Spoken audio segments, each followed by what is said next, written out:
Today we're going to be looking at how to structure your essay. Remember that our performance task was all about the service animals lend a hand argumentative performance task. So first, how to tackle your performance task. I understand that the performance task may seem a little bit overwhelming, but everything that you need is in your instructions. Before you even start writing your performance task, make sure that you read all of your directions. I promise you that everything that you need is in there. So make sure that you just go ahead and do what this says here. Just read it. So let's read the prompt that we were given for this particular performance task. It says, and this is all on your papers that you already have, but I put it here for you. Your assignment. The legislature, and remember that the legislature is the government, has passed a new law that allows only service dogs to go with their owners into public places. You are working on the school newsletter and you have been asked to write a multi-paragraph article giving your opinion on the new law. In your article, you will take a side as to whether you think allowing only service dogs in public places is a good law or whether other service animals should also be permitted. Your article will be read by the teachers and students at your school. In your article, clearly state your opinion and support your opinion with reasons that are thoroughly developed and using information from what you have read and viewed. Whew. So I realized that was a whole lot of information, but I promise you, if you stop and you read it a couple of times, you'll get what they're saying. So they're telling you you're going to be working on a school newspaper. You're going to have to write a multi-paragraph article. You're going to have to tell your opinion. And make sure that you know that your article is going to be read by teachers and students at your school. They're telling you who your audience is going to be. So before you even get started, it's so important for you to keep your audience in mind. The assignment says that you are working on the school newsletter and you have been asked to write a multi-paragraph article giving your opinion. So you have to keep in mind that you're going to be writing your opinion as to whether you agree or disagree. And you're writing a school newsletter, so you don't want it to be boring. You want it to be really exciting. Pretend like your friends are going to be reading this. So write it in a way that is going to be interesting. Have fun with it. So whenever you get a writing prompt, first plan. This is the pre-writing stage. Put on your thinking cap like this kid here and really think and plan out what you're going to be doing. Pre-writing can look a lot of different ways. So here's an example right here where a student basically drew a bubble map. This has nothing to do with our writing prompt that we had, but they're just writing all their different ideas. So when you get a writing prompt and they're telling you write your opinion, you can write your different ideas for an opinion on a sheet of paper. Just start writing. Just do like a brainstorm. Also for your pre-writing, it could look like this where you're using a graphic organizer. Now for the task, for your performance task, you're not going to be given a graphic organizer. That is why I did not give you a graphic organizer for your performance task that you all worked on last week. I wanted you all to come up with your graphic organizer on your own. It is possible for you to do though, and you can break it up on your own sheet of paper, your graphic organizer where you draw boxes to represent each of the paragraphs that you're going to be writing. Another example of pre-writing is this one, where we have an outline where you're going to write your title and you're going to write the letters representing what each paragraph is going to be about. The numbers are representing what details you're going to put within each of the paragraphs. When you're planning, you're deciding what you're going to write. And with your plan, you're going to be able to tackle this writing assignment with no problem.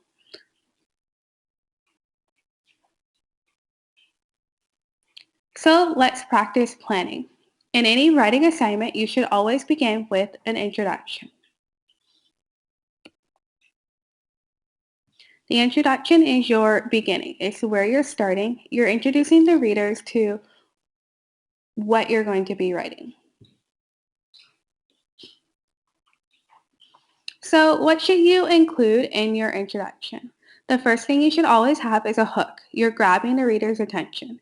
If you don't remember the example of the hooks, you should look on the front board. They've been there for a while. Then you should have a thesis statement with 3 reasons for your opinion. Not 1 reason, not 2, but at least 3. Also, in this particular performance task, you should have the name of each of the 3 sources.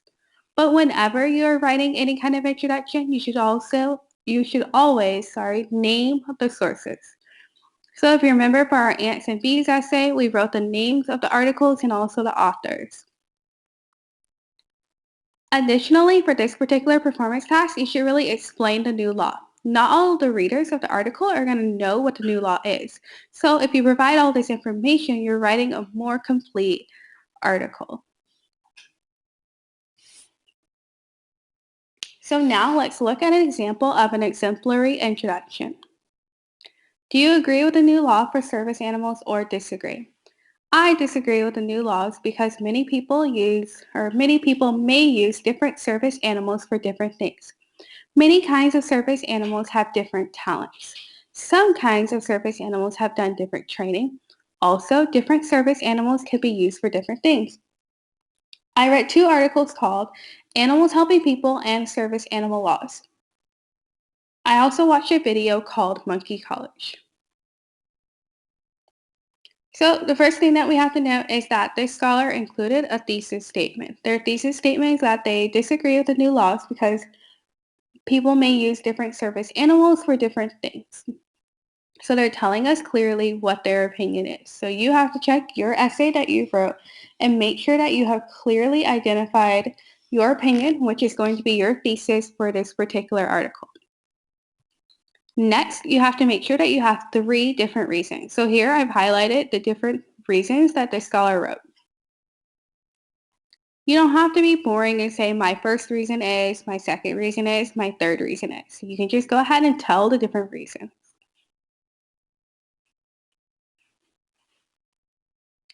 Then also the scholar included the name of the articles as well as the name of the video that we watched that we'll be using as sources for the article. One thing I would like to note is that the scholar for this particular introduction did not include what the new law is. And I think that if the scholar had added that, it would have been a stronger introduction. Not all of the readers are going to know what the new law is. You have to think about whether you even knew what the new law was before you actually did this reading. So, what comes after the introduction? Are there any guesses?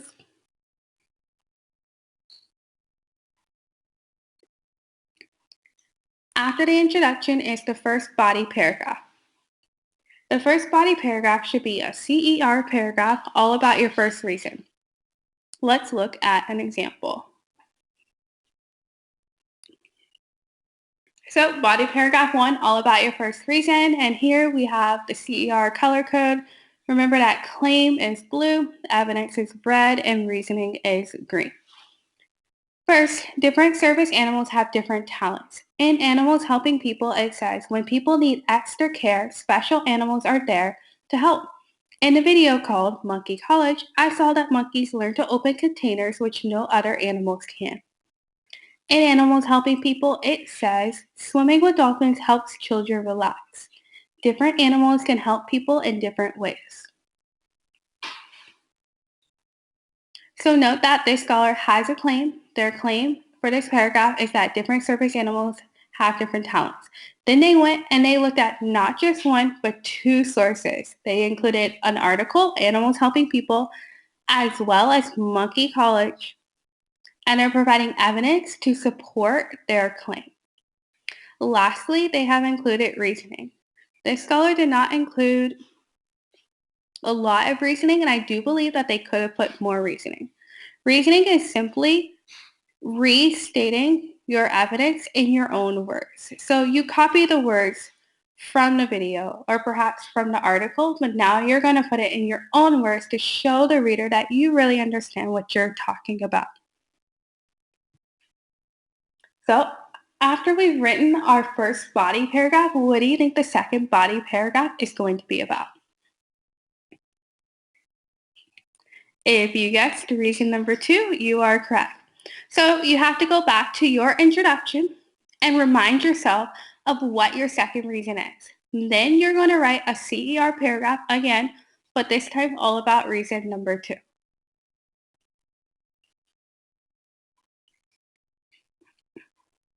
Then the third body paragraph. What do you think that one is going to be about?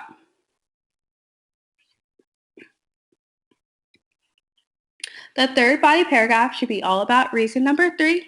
And once again, you're writing a third paragraph in CER format. So remember that you have your claim, your evidence, and your reasoning, and you should be pretty much an expert on that by now because we've been practicing it so much.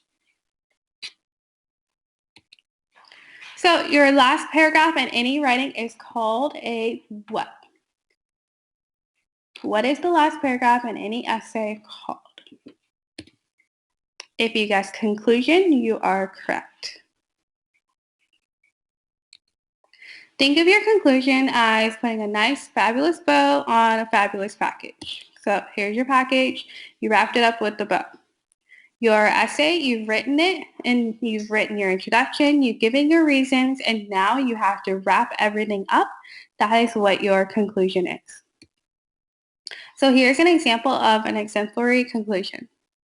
I disagree with the new law that they have because it's really unfair for dogs to be the only service animals. Other animals have talents, other animals have done the training, and animals can do other tasks rather than the dogs do all the tasks. In conclusion, I think that any animal can do anything to be a service animal because there may not be enough dogs to help the people with disabilities. Note here that this scholar included their thesis statement right here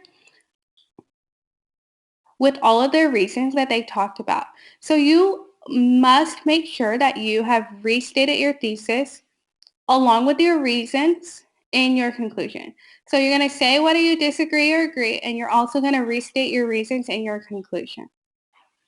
And then notice that this scholar ended with a really interesting statement that there may not even be enough dogs to help all the people that are in need. And you don't have to do what this scholar did, but you have to keep in mind that you have your own individual writing and you're going to put your own thoughts to wrap up and put your nice bow on your package that you have written.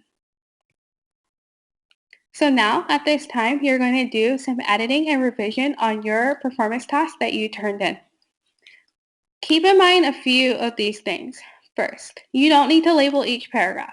A lot of scholars turned in essays where they labeled their paragraphs paragraph 1, paragraph 2, or they even labeled their thesis.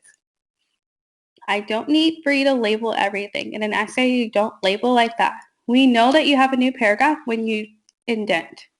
Also, be sure that your essay makes sense. Go back and reread your essay more than one time, and make sure that it flows. And also, remember that this is not a race. Just go ahead and take your time. So go ahead and keep calm and write on.